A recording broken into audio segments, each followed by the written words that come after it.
Whilst the visa to receive or deliver training in Hong Kong is generally easy to secure where the sponsor is a clearly established company, it does have its strength and also its weaknesses as a means of deploying temporarily a foreign national staff into the heart of your enterprise here for limited purposes. The third type of employment visa that I'm going to talk about is the training visa. It's a visa to receive training in Hong Kong.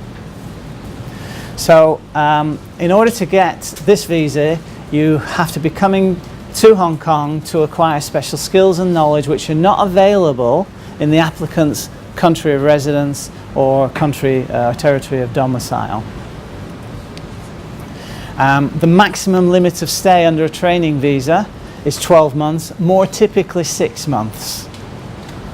If the employer that's seeking to provide the training is a well-established company, then it's possible to get a 12-month limit of stay, but you have to argue it very strenuously and have a very detailed training plan. More typically 6 months. The Immigration Department are minded, if the employer is well established, to grant a 6-month training visa without too many problems, on the basis that there's a comprehensive training plan to support the rationale for the training in the first place. And usually the training is from a Hong Kong entity of a related party. Not always, but in experience you find that the reason why you're coming to Hong Kong for training is that there's a business overseas that needs to have some experience of a candidate in Hong Kong being trained in a particular way so that they can then take that back to their home country. Not always, but is very often the case. The key condition for a successful training visa application is a detailed training plan, and you can use the training visa for mainlanders as well, as long as it's a good company and that there is a multinational company situation in play and you've worked for that company for 12 months previously. Getting extensions to a training visa is problematic because normally when the approval comes in, the Immigration Department have had a really good look at the rationale for the training. It's all reflected in the training plan, and they've made the determination that they're going to grant the visa for the 6 months or the 12 months on the strength of that training plan. So you get the visa and you come to Hong Kong and you're going to experience the training plan.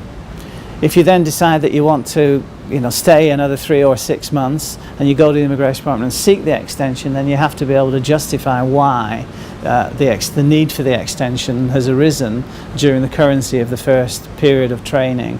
Not impossible, but they are problematic.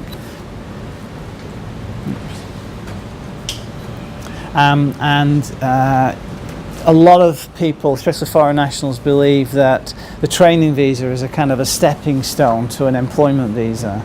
In actual fact, it's not a stepping stone to an employment visa.